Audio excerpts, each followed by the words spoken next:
Visakha వాజీ news కి స్వాగతం. నా పేరు మీరా కొండల. ముందుగా వాజీ హెడ్లైన్స్ చూద్దాం. రాజ్యాంగ హక్కుల పరిరక్షణ కోసం ప్రాంతీయ సదస్సు నిర్వహణకు సిద్ధం. కాషాయ రాజ్యాంగంపై పోరాటానికి పిలుపునిచ్చిన సిఐటియు నాయకులు జగ్గునాయుడు.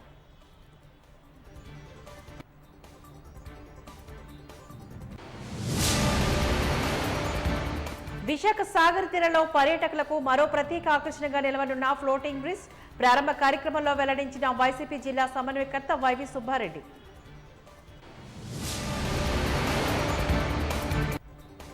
క్యాన్సర్, బ్రెయిన్ స్ట్రోక్ విభాగాల్లో అత్యుత్తమ సేవలకు విమ్స్ శ్రీకారం. త్వరలోనే మరిన్ని అత్యుత్తమ సేవలను అందుబాటులోకి తీసుకువస్తామని తెలిపిన డైరెక్టర్ డాక్టర్ రాంబాబు. ఇక డీటెయిల్స్ చూద్దాం. భారత రాజ్యాంగంలో హక్కుల పరిరక్షణకు గాను ప్రజల్లో చైతన్యాన్ని తీసుకురావడమే ప్రధాన అంశమని సిఐటియు నాయకులు జగ్గునాయుడు అభిప్రాయాన్ని వ్యక్తం చేశారు. ఈ మేరకు జగదమ్మ సిఐటియు కార్యాలయంలో నిర్వహించిన విలేకరుల సమావేశంలో పాల్గొని ఆయన మాట్లాడారు. ప్రాంతీయ సదస్సులతో రాజ్యాంగంపై ప్రజలకు అవగాహన కల్పించే దిశగా యోచిస్తున్నామని చెప్పారు.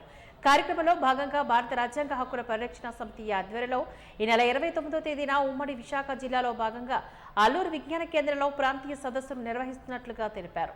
రాజ్యాంగం మొత్తం కాషాయం చేస్తున్న మోదీ ప్రభుత్వం పైన పోరాటానికి ప్రజలు సన్నద్ధం చేయడమే ప్రాంతం యొక్క ముఖ్య ఉద్దేశమని చెప్పారు. కార్యక్రమంలో సిఐటియు నాయకులు పైడిరాజు తదితరులు పాల్గొన్నారు. ఆ రాజ్యాంగాన్ని అమలు చేసుకుంటూ అనేక హక్కులు సదుపాయాలు భారతదేశ ప్రజానీకం అనుభవించారు.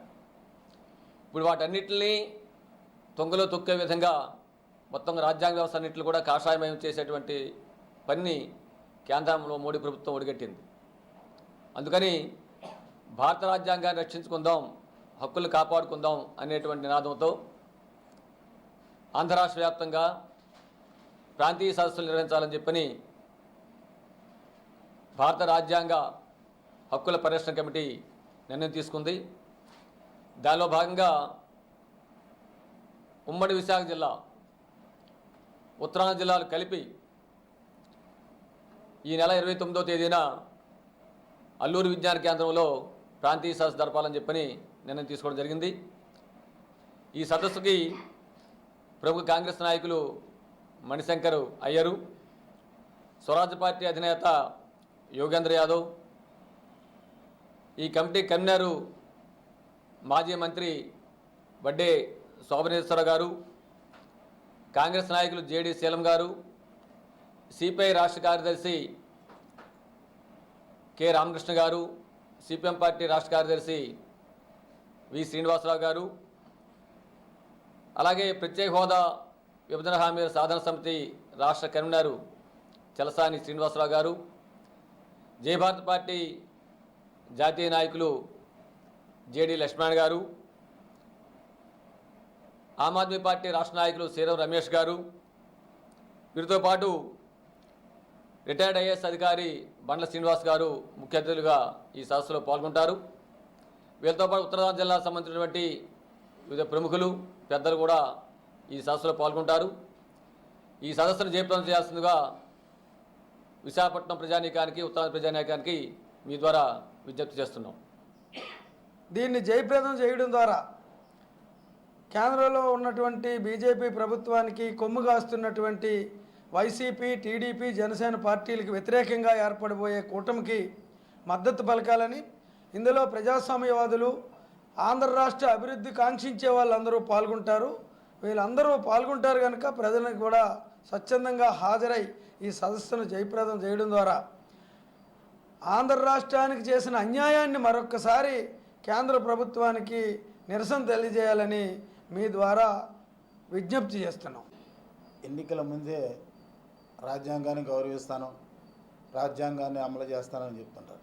కానీ ఎన్నికలు అయిపోయి అధికారంలోకి వచ్చిన తర్వాత అంబేద్కర్ రాసిన రాజ్యాంగాన్ని పక్కన పెట్టేసి తమ పార్టీ బీజేపీ రాజ్యాంగాన్ని అమలు చేస్తుంటారు. దానికి నిదాహరణే మరి గుజరాత్లో మారణ హోమం. మరి ఇలా చెప్పుకుంటూ పోతే మరి ఈవేళ నోట్ల రద్దు కానీ, మళ్ళీ కోవిడ్ విషయంలో ఆయన చేసుకున్న చర్యలు కానీ, ఇవన్నీ కూడా రాజ్యాంగ వ్యతిరేకంగా తీసుకున్న నిర్ణయాలే. మరి ఈరోజు ప్రభుత్వ రంగ సంస్థలన్నింటినీ కూడా నిర్వీర్యం చేసి తన అనుచరులకు, కార్పొరేట్ శక్తులకు కట్టబెట్టే ప్రయత్నంలో రిజర్వేషన్లు పోతాయి. కార్మికుల హక్కులు పోతున్నాయి. కార్మికులు ఇప్పటికే చాలా వేలాది లక్షలాది మంది కార్మికులు రోడ్డున పడ్డారు, ప్రభుత్వ రంగ సంస్థలన్నీ మూసేసి నష్టాల కారణాలు చూపించి. మరి ఈ విధమైనటువంటి రాజ్యాంగాన్ని తూట్లు పొడుస్తున్న మోడీ ఎన్డీఏ కూటమికి వ్యతిరేకంగా మరి రాజ్యాంగం రక్షించుకోవాలన్న ఉద్దేశంతో ఒక జాతీయ సదస్సు. ఈ లోకల్ పార్టీ ఏది ఉందో ఏది కేసినా దేనికేసినా మీరు బీజేపీకి వేసినట్టే అన్న ఒక దాంట్లో మనం అందరూ ఒక తాటు మీద వచ్చి ఈ సదస్సు నడుపుతున్నాము. మన డెమోక్రసీ మనం కాపాడుకోవాలంటే ఈ టైంలోనే మనం కాపాడుకోవాల్సిన అవసరం ఉంది. దానికోసం మనం ఆమ్ ఆద్మీ పార్టీ తరఫున నేను పిలుపిస్తున్నాను. అందరూ వచ్చి మనకు సపోర్ట్ చేసి ఈ ఒక్క సదస్సును విజయవంతం చేయాల్సిందిగా కోరుతున్నాను.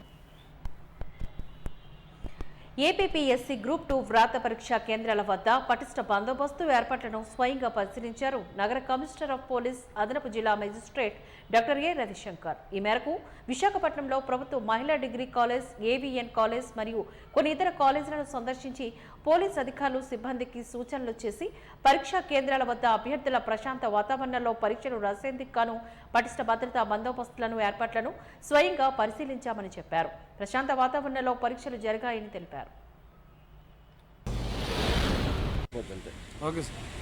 ఈరోజు మన విశాఖపట్నం సిటీలో గ్రూప్ 2 పబ్లిక్ సర్వీస్ ఎగ్జామ్ ఏదైతే జరుగుతుందో దాన్ని రివ్యూ చేయడం జరిగింది. 105 centres are there and 29 route mobiles అన్ని కూడా ఏర్పాటు చేసినాము. ప్రతి సెంటర్లో భద్రతా పరంగా frisking, women constables, women home guards అన్ని కూడా ఏర్పాటు చేసేసి ప్రతి ఒక్కరిని ఫ్రిస్క్ చేసి చెక్ చేసి లోపల పంపడం జరుగుతుంది. ఎవరు ఇప్పుడు దాకా డివైసెస్ కానీ బ్లూటూత్ డివైసెస్ కానీ మొబైల్స్ కానీ ఇదంతా ఎవరు అట్లా తీసుకు వెళ్ళలేదు. తర్వాత ఫ్రిస్కింగ్ అంతా కూడా గట్టిగా ఏర్పాటు చేసినాము. అదేవిధంగా చుట్టుపక్కల ఏరియాస్లో కూడా 144 కూడా అమల్లో ఉంది కాబట్టి అది కూడా భద్రతా పరంగా అదంతా కూడా చూసుకున్నాము. 29 route mobiles on the move. మా డీసీపీలు అందరూ కూడా వాళ్ళ ఏరియాస్లో తిరిగి మొత్తం ఎగ్జామినేషన్ సెంటర్స్లో విజిట్ చేస్తున్నారు. Till the exams are completed we will keep strict vigil. ఇప్పుడు దాకా ఎటువంటి అవాంఛనీయ సంఘటన ఇక్కడ కూడా జరగలేదు. మా దృష్టి కూడా అన్ని సెంటర్స్లో కవర్ చేసినాము, బందోబస్తు ప్రొవైడ్ చేసినాము అన్ని చోట్ల. డిఎఫ్ఎండి ఇదంతా కూడా పెట్టేసి ఎవరు ఎలక్ట్రానిక్ గ్యాజెట్స్ కానీ ఇన్స్ట్రుమెంట్స్ కానీ ఏమీ తీసుకువెళ్ళకూడదని చెప్పేసి ఆ దృష్టితో ప్రతి సెంటర్లో కూడా డిఎఫ్ఎండి అంతా ఏర్పాటు చేసినాము కాబట్టి ఎవరు వెళ్ళలేదు. బయట డిపాజిట్ చేసేసి వెళ్ళారు. అంటే ఈ అభ్యర్థులేనా లేకపోతే ఈ స్టాఫ్ కూడా కొంతమంది అంటే వీళ్ళ మొబైల్స్ కూడా కలెక్ట్ చేయాలి? స్టాఫ్ మొబైల్ కూడా నిన్న చీఫ్ సెక్రటరీ గారు రివ్యూలో చెప్పారు. మా అందరిది రివ్యూ ఏదైతే జరిగిందో నిన్న చీఫ్ సెక్రటరీ గారు సమక్షంలో జరిగింది. దాంట్లో స్ట్రిక్ట్ ఇన్స్ట్రక్షన్స్ ఇచ్చారు. ఈవెన్ ద ఎగ్జామినర్స్ తర్వాత ఇన్విజిలేటర్స్ ఎవరైతే ఉన్నారో వాళ్ళందరూ కూడా లోపల ఈ మొబైల్ ఫోన్స్ కానీ ఎటువంటి ఎలక్ట్రానిక్ డివైస్ తీసుకువెళ్ళడానికి వీల్లేదని చెప్పి స్పష్టంగా చెప్పారు. దాన్ని పాటిస్తూ మేము అందరూ కూడా వాళ్ళందరినీ కూడా బయట డిపాజిట్ చేసి.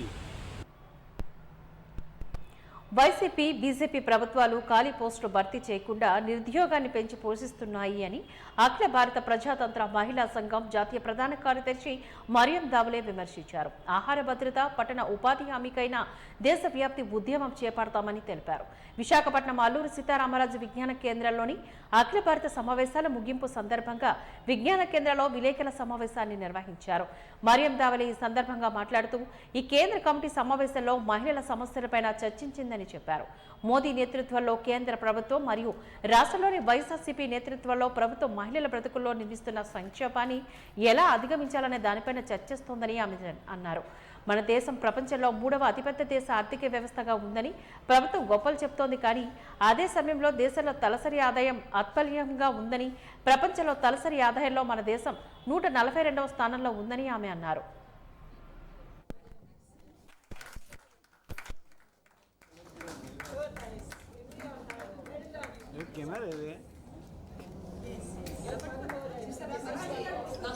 That is a journalist experiences. Last 2 days and today also we'll be deliberating on the issues of women and how to overcome the crisis that is being built in the lives of women by the Modi central government, and also in Andhra Pradesh we are finding the Congress Jagmohan Congress government over here. So I will just put before you what are the issues that we have taken up. primarily the first and the most important issue is of livelihood. Today the government is talking of our country becoming the largest, third largest economy, and at the same time the per capita income in our country is lowest. Our country stands 142nd in the entire world in the per capita income. Also, nearly 50% of graduates today are unemployed. Those who are employed are going out of jobs is because of privatization. Here you are having an ideal situation of privatization going on by the government wanting to privatize the Visakhapatnam steel plant. And it is doing this all over the country. It is not filling up vacancies, and women are being pushed into the unorganized sector. In an unorganized sector also, the government is cutting the budget for welfare. We are finding in Manarega, they have cut down 10 crore job cards, and they are linking these job cards to all kind of digital payment systems where the network does not work in the rural areas. So you are depriving even what is the right of people to get some kind of work in the rural areas by cutting the budget and also making it difficult to get work. ఈరోజు డోక్రా మహిళలకి మేము చాలా చేస్తున్నాం అంటున్నారు. మేము అడుగుతున్నది 18,000 కోట్ల రూపాయలు డోక్రా మహిళల డబ్బే ప్రభుత్వం దగ్గర ఉంది. ఈ డబ్బుల్ని ప్రభుత్వం బ్యాంక్ మేనేజర్ల ద్వారా తీసుకోవడానికి వీల్లేదని చెప్పి సొంత ప్రయోజనాలకు ఉపయోగించుకుంటుందా, లేకపోతే వాళ్ళకి ఇంటర్నల్ లెండింగ్కి ఇవ్వడానికి సిద్ధంగా ఉందా తెలియచేయమని చెప్పేసి మేము వైసీపీతో సహా ఈ దేశంలో ఈ రాష్ట్రంలో ఉన్నటువంటి రాజకీయ పార్టీలన్నీ అడిగాము. అన్ని మహిళా సంఘాల ఐక్యవేదిక నుంచి కూడా ఆయా రాజకీయ పార్టీలు ఎన్నికలకు వస్తున్న సందర్భంలో మీరు మహిళా సమస్యల మీద మీ ప్రణాళికలో ఏం పొందుపరుస్తున్నారో స్పష్టంగా తెలియచెప్పాలని చెప్పేసి అడుగుతున్నాం. మద్య నిషేధం అనేది ఫెయిల్యూర్ అని వాళ్లే చెప్తా ఉన్నటువంటి నేపథ్యంలో ఈ ఎన్నికల్లో మీరు మద్యం పాలసీ ఏం ప్రకటించబోతున్నారు, ఏం అమలు చేయబోతున్నారో విస్పష్టంగా ప్రకటించాల్సినటువంటి అవసరం ఉంది. అట్లాగే జాతీయ గ్రామీణ ఉపాధి పథకంలో గ్రామీణ పేదలకి, గ్రామీణ మహిళలకి 60% వరకు ఎంప్లాయ్మెంట్ కనీసం 40 రోజులు 50 రోజుల్లో దొరుకుతుంది. కానీ పట్టణ ప్రాంతాల్లో ఆ మేరకు కూడా లేదు. అందువల్ల పట్టణ ఉపాధి హామీ పథకం చేయాలని చెప్పేసేటటువంటిది కూడా డిమాండ్ చేస్తున్నాం. ఇవి అన్ని రాజకీయ పార్టీలకి అందరం కలిపి ఇచ్చాము. ఇవ్వడమే కాదు, దీని మీద ఒక నిరసన కార్యక్రమం చేయడంతో పాటు ఎన్నికల్లో మహిళలందరూ ఈ అంశాలని తమ దగ్గరికి ఓట్ల కోసం వచ్చేటటువంటి వాళ్ళని అడగాలనేటటువంటిది కూడా మేము తీసుకున్నటువంటి నిర్ణయం. ఇక్కడ జరిగినటువంటి కేంద్ర కమిటీ సమావేశాల్లో కూడా మహిళల హక్కులకి భిన్నంగా వ్యవహరిస్తున్నటువంటి బీజేపీని ఓడించాలనేటటువంటి పిలుపుతో ఆంధ్ర రాష్ట్రంలో కూడా మహిళల్ని సమాయత్తపరుస్తాం. పర్యాటక కేంద్ర బిందువుగా పేరుగాంచిన విశాఖ మహానగరం దేశంలోనే ప్రత్యేకమని, పర్యాటక నగరానికే తలమానికంగా నిలవనుందని రాజ్యసభ సభ్యులు వైవి సుబ్బారెడ్డి అభివర్ణించారు. విశాఖ కేంద్రంగా రాష్ట్ర ప్రభుత్వం ఇప్పటికే పలు ప్రాజెక్టులు చేపట్టిందని, దానిలో భాగంగా ఆకట్టుకోవడంతో పాటుగా వారి ఫ్లోటింగ్ బ్రిడ్జ్ నిర్వహణను పర్యవేక్షించేందుకు గాను విఎంఆర్డీఏ నుంచి ఓ అధికారి ఉంటారని వెల్లడించారు. పర్యాటకులు వంతెనపైన వెళ్లినప్పుడు వారి గుండా నిత్యం అటు ఇటు 2 బోట్లు సంచరిస్తాయని, గత ఈ జగాలు కూడా ఉంటారని తెలియజేశారు. అనంతరం నిర్వాహకులతో మాట్లాడిన కలెక్టర్ నిర్వహణపరమైన లోపాలు తలెత్తకుండా జాగ్రత్తగా ఉండాలని, నిబంధనలు అతిక్రమించి వ్యవహరించరాదని, ఒకసారి 15 మందికి మించి పంపించొద్దని సూచించారు. పర్యటనలకు తప్పకుండా లైఫ్ జాకెట్లు ధరించాలని చెప్పారు. తుఫాన్లు, అధిక అలలు వచ్చే అమావాస్య, పౌర్ణమి వంటి రోజుల్లో బ్రిడ్జిను నిర్వహించవద్దని హెచ్చరించారు. ఉదయం 8 నుంచి సాయంత్రం 6 గంటల వరకు మాత్రమే ఆపరేషన్లు ఉండాలని సూచించారు.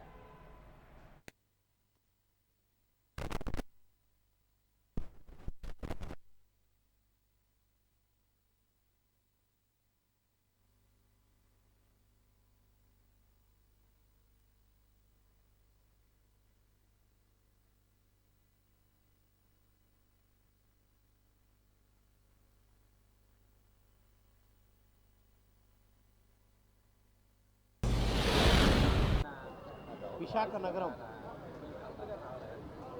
ఎంతో సుందరమైన నగరంగా అభివృద్ధి చెందుతూ చేస్తున్న దాంట్లో భాగంగా విశాఖ బీచ్లో సుమారు 1,60,00,000 రూపాయలతో ఫ్లోటింగ్ బ్రిడ్జి నిర్మాణం చేసి పర్యాటకులకు అందుబాటులోకి తీసుకురావడం జరిగింది. దీనివల్ల పర్యాటకుల సంఖ్య గణనీయంగా పెరుగుతుంది. అదేవిధంగా సముద్రం నుంచి విశాఖ నగరం అందరాన్ని వీక్షించడానికి సుమారుగా 100 మీటర్స్ లోనికి వెళ్ళి పర్యాటకులకి ఎంతో ఆకర్షణీయంగా ఉంటుందని మేము భావిస్తున్నాం. విశాఖ నగరం చాలా సుందరమైన నగరం. విశాఖ నగరానికి సుమారుగా 25-26 కిలోమీటర్ల బీచ్, కేవలం ఇదివరకు ఒక ఆర్కే బీచ్ మాత్రం అందుబాటులో ఉండేది. బీచ్ రోడ్లో 26 కిలోమీటర్ల బీచ్ రోడ్లో మా ప్రభుత్వం వచ్చినాక పర్యాటక రంగంపై మా గౌరవ ముఖ్యమంత్రి జగన్మోహన్ రెడ్డి గారు ప్రత్యేక దృష్టి పెట్టి విశాఖలో ఇంకా 2 పర్యాటకులకి అందుబాటులో ఉండే విధంగా ఇంకా 2 బీచ్లను కూడా డెవలప్ చేసే కార్యక్రమం మొదలుపెట్టడం జరిగింది. ఋషికొండలో ఒక బీచ్, భీమిలిలో ఒక బీచ్. ఈ 3 బీచ్లు కూడా పర్యాటకులకు అందుబాటులో తీసుకొచ్చేదానికి అన్ని ఏర్పాట్లు చేస్తున్నామని చెప్పి ఈ సందర్భంగా తెలియజేసుకుంటున్నాం. దానికి నిదర్శనం గత 2.5 సంవత్సరంలో పర్యాటకుల సంఖ్య, విశాఖ నగరానికి వచ్చే సంఖ్య గణనీయంగా పెరిగిందని కూడా ఈ సందర్భంగా తెలియజేస్తున్నాం. పర్యాటకుల సంఖ్య పెరగడమే కాకుండా నిరుద్యోగ యువకులకు కూడా ఉద్యోగ అవకాశాలు పెంచుకోవడానికి కూడా ఈ పర్యాటక రంగంలో వివిధ అభివృద్ధి కార్యక్రమాలు చేయటం వల్ల నిరుద్యోగ యువకులకు ఉద్యోగ అవకాశాలు వచ్చే విధంగా కూడా అన్ని ఏర్పాట్లు మా ప్రభుత్వం చేస్తుందని చెప్పి ఈ సందర్భంగా తెలియజేస్తున్నాం. ఉమ్మడి ఆంధ్రప్రదేశ్లో ఉద్యమాల్లో జయగోపాల్ ప్రభావం ఎంతో ఉందని, మూఢ విశ్వాసాలకు వ్యతిరేకంగా అలుపెరగని పోరాటం చేశారని సిపిఐ రాష్ట్ర నాయకులు జేవి సత్యనారాయణమూర్తి అన్నారు. సాంఘిక ఉద్యమకారుడు, ఆంధ్ర ఫెరియర్ డాక్టర్ జయగోపాల్ సంస్మరణ సభను ఆదివారం ఉదయం డాబా గార్డెన్స్ అల్లూరు సీతారామరాజు విజ్ఞాన కేంద్రంలో భారత నాస్తిక సమాజం, సైంటిఫిక్ స్టూడెంట్ ఫెడరేషన్ నేతృత్వంలో నిర్వహించారు. సభలో ఆయన ఈ సందర్భంగా ప్రసంగిస్తూ తెలుగునాట 3 గోపాలలో జయగోపాల్ ఆనాడు సమాజాన్ని ప్రభావితం చేశారని చెప్పారు. ఒకప్పుడు సామాజిక కార్యక్రమాల్లో యువత ఉండేదని, నేడు అది కరువైందని విచారం వ్యక్తం చేశారు. ఆయన లేకపోయినా ఉద్యమం ఉందని, దాన్ని మరింతగా ముందుకు తీసుకుపోవాలని చెప్పారు. మాజీ ఎమ్మెల్సీ ఎంవీఎస్ శర్మ ఈ సందర్భంగా మాట్లాడుతూ అన్ని రకాల ఉద్యమాల్లో గోపాల్ ముందుండేవారని అన్నారు. తాత్విక చర్చల్లో భౌతికవాదం, భావవాదం పదాలను ఉపయోగిస్తారని, కానీ నాస్తికవాదం మత గ్రంథాల్లోని వాటిని కూడా విజ్ఞానం ద్వారా నిరాకరిస్తుందని అన్నారు. ప్రపంచం మొత్తం సంక్షోభం ఎదుర్కొంటుందని, సంపద మొత్తం ఓ వద్ద పోగుబడి పేదరికం పెరుగుతుందని ఆరోపించారు. అని ఒక కరపత్రం ఇచ్చాడు. అది బాణాసాకి సంబంధించి దేవుడు ఎక్కడ అని ఒక కరపత్రం ఇచ్చిన అతని పేరు నారాయణమూర్తి. అక్కడ నుంచి ఇందాక రవి చెప్పినట్టు అదొక కోఆపరేటివ్ సోర్స్. అంతా ఆయన లేఖలు అక్కడి నుంచే డెలివరీ అయ్యాయి. దాంతో భారత నాస్తిక సమాజం ఏర్పాటు చేసిన తర్వాత జయగోపాల్ గారు, మేము ఇంకా యువకులం, నాస్తిక సమాజం యొక్క ప్రభావం ప్రత్యేకించి తెలుగునాట ఉమ్మడి రాష్ట్రంలో చాలా పెద్ద ఎత్తున ఉంది. అది సాయిబాబా గారిని ఛాలెంజ్ చేయడమే కాదు, ఇతరత్ర చాలా అంశాలలో ఈ సమాజంలో ఒక శాస్త్రీయ దృక్పథంతో మనం అన్నిటినీ చూడాలి. మూఢ విశ్వాసాలతో కాదు అనేది అప్పుడు చాలా నిరంతరం 70లు 80ల్లోని నిరంతరం నాస్తిక సమాజం యొక్క శిక్షణా తరగతులు కానివ్వండి, లేకపోతే ఇతరత్ర కార్యకలాపాలు నిర్వహించేవారు ప్రజల్ని చైతన్యవంతం చేయడంతో. ఈ మూఢ విశ్వాసాలు లేకపోతే మనం అగ్నిగుండాలు తొక్కడం, ఇవన్నీ ఆ రకమైనటువంటి అమ్మవార్లు పండగలో కానివ్వండి, లేకపోతే ఇతరత్ర ఉత్సవాల్లో కానివ్వండి, ఆ దేవుడు లేకపోతే అమ్మవారు మనకి పూందేనే నువ్వు ఆ అగ్నిగుండంలో నడవగలవు, లేకపోతే కాలిపోతే ఆ విశ్వాసం లేకపోతే అని అంటే అటువంటి ఏమీ లేవు అని ప్రాక్టికల్గా చేసి చూపించారు. మామూలుగా మనం చెప్పడం కాదు, ప్రాక్టికల్గా చేసి చూపించేవారు. దాన్ని తిలకించడానికి వచ్చినటువంటి సాధారణ ప్రజలను కూడా, వాళ్ళను కూడా మోటివేట్ చేసి వాటిలో పాల్గొనేటట్లు చేయడం ద్వారా ఇవన్నీ కూడా మూఢ విశ్వాసాలని అంటే ప్రాక్టికల్గా మళ్ళీ సమాజంలో కూడా ఆ రకమైనటువంటి మార్పు తీసుకొని రావడానికి కృషి చేశారు. 3 రంగాల్లో చాలా విస్తృతమైనటువంటి కృషి చేశారు.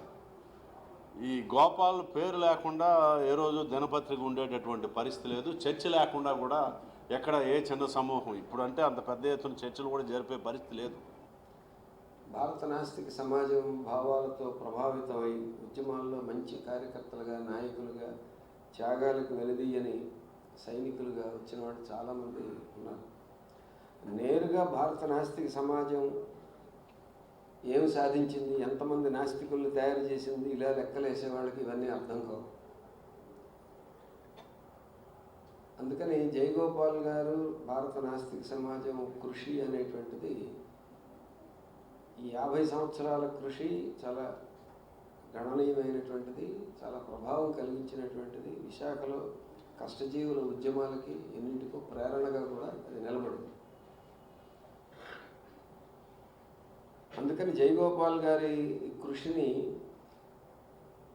అందరూ, వివిధ తరగతుల వాళ్ళందరూ కూడా, వివిధ ఉద్యమాల్లో ఉన్న వాళ్ళందరూ కూడా ఓన్ చేసుకుని దాన్ని కొనసాగించే పని చేయాలి. ముఖ్యంగా యువత, ఈరోజు యువత ఎందుకు స్పందించట్లేదు అని మనం అనుకుంటున్నాం, కానీ మనం కూడా దానికి కొంతవరకు కారణం.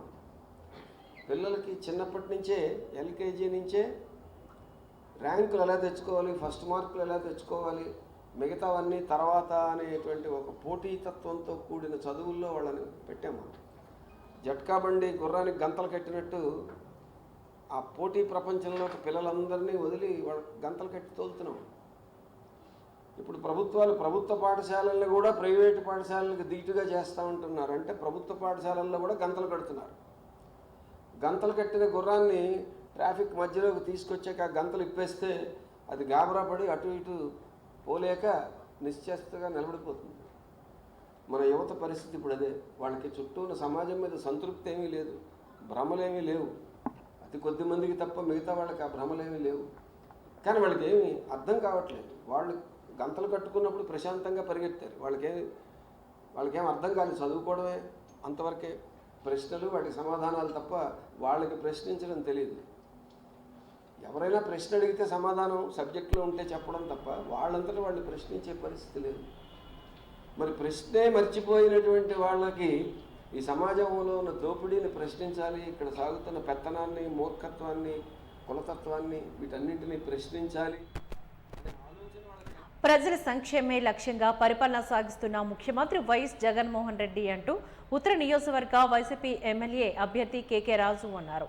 58వ వార్డులోని పలు సంక్షేమ అభివృద్ధి కార్యక్రమాలకు కేకే రాజు ముఖ్య అతిథిగా పాల్గొని శంకుస్థాపన చేశారు. ఈ సందర్భంగా ఆయన మాట్లాడుతూ గతంలో పూర్తయిన రోడ్లను కమ్యూనిటీ హాల్ను ప్రారంభించామంటూ తెలియజేశారు. పసిబిడ్డ నుంచి ముసలివారి వరకు అందరి సంక్షేమం ముఖ్యమని నమ్మే ఏకైక లక్ష్యమని చెప్పారు. ఈ నియోజకవర్గాన్ని అభివృద్ధి చేయడం తమ ప్రభుత్వ లక్ష్యమని చెప్పారు. కార్యక్రమంలో కార్పొరేటర్ బర్కరి అలీ తదితరులు ఈ కార్యక్రమంలో పాల్గొన్నారు.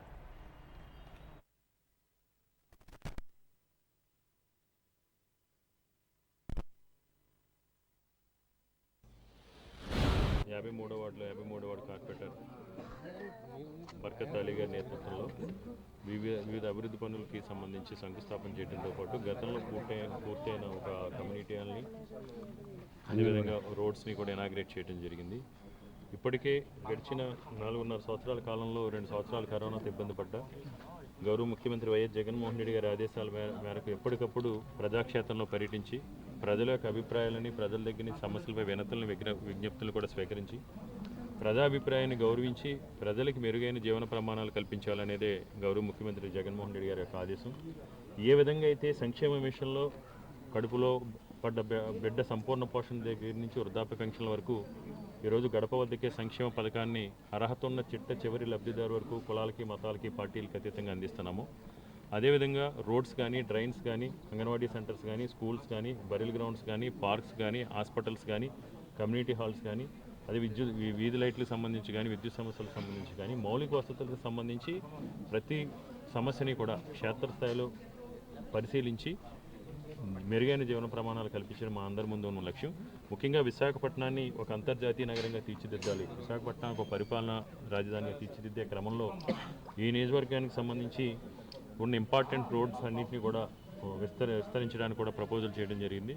ముఖ్యంగా మ్యారిట్ హోటల్ దగ్గర నుంచి సీతందార్ దగ్గర ఉన్న ఏఎస్ఆర్ స్టాట్యూ వరకు కూడా 78 కోట్ల రూపాయల నిధులతో ఆ రోడ్డును వైడెన్ చేయడంతో పాటు అక్కడున్న కొంతమంది ఎవరైతే ఇల్లు ఉన్నాయో వాళ్ళతో మాట్లాడి రోడ్ వైడెన్ కూడా ఒప్పించి వాళ్ళకి కూడా ఈ మధ్యనే కాంపన్సేషన్ కూడా ఇవ్వడం జరిగింది. ఎందుకంటే ఈరోజు ముఖ్యమంత్రి గారి ఆశీస్సులతో ముఖ్యమంత్రి గారిని మేము అభ్యర్థన మేరకు మన నియోజకవర్గంలో ఎప్పుడు కూడా నేను ఒకటే అనుకుంటూ ఉండేవాడిని, ఇక్కడ ఉన్న యువతకి స్థానికంగా ఉపాధి కల్పించాలి, ఉద్యోగాలు కల్పించే రకంగా ఏదైనా పెట్టుబడులు తీసుకురావాలనుకున్నాం. అదృష్టం కొలది ముఖ్యమంత్రి గారి ఆశీస్సులతో ఈరోజు 2,400 కోట్ల రూపాయల పెట్టుబడులు 3 మాల్స్కి సంబంధించి, ఒక ఐటీ టవర్ సంబంధించి, 2 కన్వెన్షన్ సెంటర్ సంబంధించి ఈ నియోజకవర్గంలో పెట్టుబడులు రావడం జరిగింది. దానివల్ల 18,000 మందికి ఇనార్బిట్ మాల్ కానీ ఏఎంసీ మాల్ కానీ అదేవిధంగా ఒక 5 star hotel, port stadium, port hospital దగ్గర తీసుకున్నది కానీ 3 ఏకర్స్లో రహేజా గ్రూప్ ఆధ్వర్యంలో 2 లక్షల ఎస్ఎఫ్టీ ఐటీ టవర్ కూడా రేపు వచ్చే నెల రోజుల కాలం ఎలక్షన్ కూడా ఉంటే పోస్ట్పోన్ అవ్వచ్చు. ఏదైనా అది కూడా కన్ఫర్మ్ అయింది, ప్లాన్ కూడా కన్ఫర్మ్ అయింది. అది కూడా ఐటీ టవర్ కూడా మనకు రాబోతోంది. దీనివల్ల ఈ చుట్టుపక్కల ఉపాధి కలపడంతో పాటు మన ఏరియా అన్ని రకాల కూడా అభివృద్ధికి ఆస్కారం ఉంటుంది. దాన్ని దృష్టిలో పెట్టుకుని అన్ని మాస్ ప్లాన్ రోడ్స్ను కూడా విస్తరించడానికి ప్రణాళిక రచించడం జరిగింది. వీటన్నింటిని కూడా దృష్టిలో పెట్టుకుని అదృష్టవశాత్తు ఈ మధ్యనే పోర్ట్ చైర్మన్ గారిని కూడా కలిసి, సార్ మీరంతా మీ పోర్ట్ యాక్టివిటీస్ అన్నీ కూడా, పోర్ట్ ల్యాండ్స్ అన్నీ కూడా కమర్షియలైజ్ చేసుకుని ఉన్నారు మా కాన్స్టిట్యున్సీలో. మీకున్న సిఎస్ఆర్ ఫండ్స్ నుంచి కూడా మాకు ఏదైనా వెసులుబాటు కల్పిస్తే ఉంటుందని చైర్మన్ గారు రిక్వెస్ట్ చేయడం, చైర్మన్ గారు సెంట్రల్ మినిస్ట్రీకి రిఫర్ చేయడం, సెంట్రల్ మినిస్ట్రీలో కూడా మాట్లాడి గౌరవ పెద్దలు వైవి సుబ్బారెడ్డి గారు, జీవీఎంసీ కమిషనర్ గారు ఇద్దరి సహాయ సహకారాలతో పోర్ట్ నుంచి కూడా మన నియోజకవర్గ అభివృద్ధికి 34,76,00,000 సిఎస్ఆర్ ఫండ్ నుంచి తీసుకురావడం జరిగింది. ఎందుకంటే మొదటిసారి, ఎందుకంటే గతంలో కేంద్రంలో ఇక్కడ బీజేపీ ఎమ్మెల్యే ఉన్నప్పుడు కూడా నార్త్ నియోజకవర్గానికి 1,00,000 రూపాయలు కూడా పోర్ట్ సిఎస్ఆర్ నుంచి తీసుకురాలని సందర్భం పోర్ట్ నుంచి 34,76,00,000 రూపాయలు ఈ నియోజకవర్గ అభివృద్ధికి పోర్ట్ ఫండ్స్ను కూడా తీసుకురావడం జరిగింది. వాటిని ఇక్కడ నుంచి మ్యారిట్ హోటల్ దగ్గర నుంచి సీతందార్ వరకు ఉన్న ప్రాంతంలో కొండవాళ్ళ ప్రాంతాలకు సంబంధించి అభివృద్ధికి వెచ్చించడం కోసం ప్రపోజల్ చేయడం, దాన్ని శాంక్షన్ చేయడం కూడా జరిగింది. దానివల్ల కూడా కొన్ని కమ్యూనిటీ హాల్స్ ఇవన్నీ కూడా నిర్మాణం చేయడం జరుగుతుంది.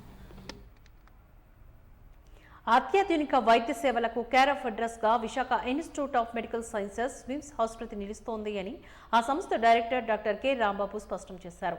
విమ్స్ మరో 3 అత్యాధునిక చికిత్సలు అందుబాటులోకి వచ్చాయి అంటూ క్యాన్సర్, బ్రెయిన్ స్ట్రోక్ సేవల్ని ఆయన శనివారం ప్రారంభించారు. అనంతరం ఈ సందర్భంగా ఆయన మీడియాతో మాట్లాడుతూ కోవిడ్ అనంతరం ఏపీ ప్రభుత్వ సహకారంతో విమ్స్ ఆసుపత్రి శరవేగంగా అభివృద్ధి చెందుతోందని చెప్పారు. కోవిడ్ అనంతరం 70-80గా ఉన్న ఇన్ పేషెంట్ సంఖ్య క్రమంగా 200కు చేరిందని చెప్పారు. ఇంకో గొప్ప విషయం ఏంటంటే భారతదేశంలోనే ఒక 10 సెంటర్లను మాత్రమే సిబిఆర్ఎన్ సెంటర్లుగా చేర్చడం జరిగింది. అనగా chemical, biological, radiological, nuclear disasters management centres అంటారనమాట. అవి ఆంధ్రప్రదేశ్ మరియు తెలంగాణలో కలిపి కూడా ఒక్క విమ్స్లో మాత్రమే సెంటర్ని ఇవ్వడం జరిగింది. ఆ సిబిఆర్ఎన్ సెంటర్కి కూడా నిన్ననే వారి యొక్క సైంటిస్టులు మొత్తం అందరు కొద్దిమంది మిగతా ప్లేసుల నుంచి జూమ్ ద్వారా, తర్వాత డాక్టర్ అనురాధ గారు, ఆయన రీజనల్ డైరెక్టర్ గారు వచ్చి వెరిఫై చేసుకోవడం జరిగింది. ఒక స్థలాన్ని కూడా చూపించడం జరిగింది వారికి. దాంట్లో స్పెసిఫిక్గా న్యూక్లియర్ వార్ డిజాస్టర్ని మేనేజ్ చేయడానికి కావాల్సినటువంటి ఎక్విప్మెంట్తో కూడినటువంటి ల్యాబ్ని, తర్వాత దానికి సంబంధించినటువంటి హాస్పిటల్, ఒక 20 బెడెడ్ హాస్పిటల్ని కూడా వారు నిర్మిస్తారు. మిగతాది మన యొక్క వింగ్లో ఉన్నటువంటి విమ్స్లో ఉన్నటువంటి వింగ్ని ఇవ్వడం జరుగుతుంది. సో కెమికల్ కానీ, బయోలాజికల్ కానీ ఇలాంటి ఏవైనా వచ్చినప్పుడు వారికి మన దగ్గర ఉన్నటువంటి 3 అసిస్టెంట్ ప్రొఫెసర్స్ను కూడా తమిళనాడులో ఉన్నటువంటి న్యూక్లియర్ సెంటర్కి పంపించేసి వారికి ట్రైనింగ్ కూడా ఇవ్వడం జరిగింది.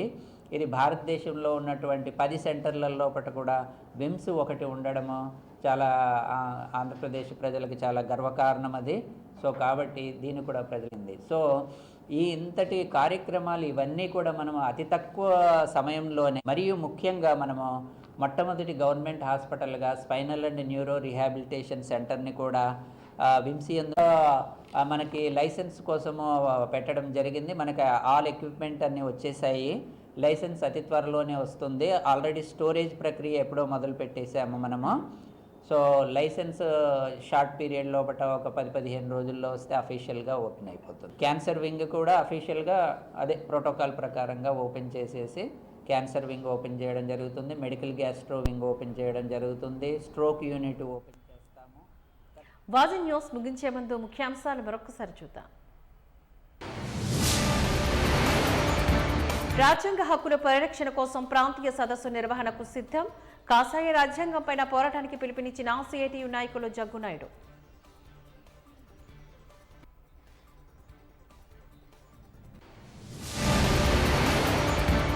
విశాఖ సాగర్ తీరంలో పర్యాటకులకు మరో ప్రత్యేక ఆకర్షణగా నిలవనున్న ఫ్లోటింగ్ బ్రిడ్జ్ ప్రారంభ కార్యక్రమంలో వెల్లడించిన వైసీపీ జిల్లా సమన్వయకర్త వైవి సుబ్బారెడ్డి.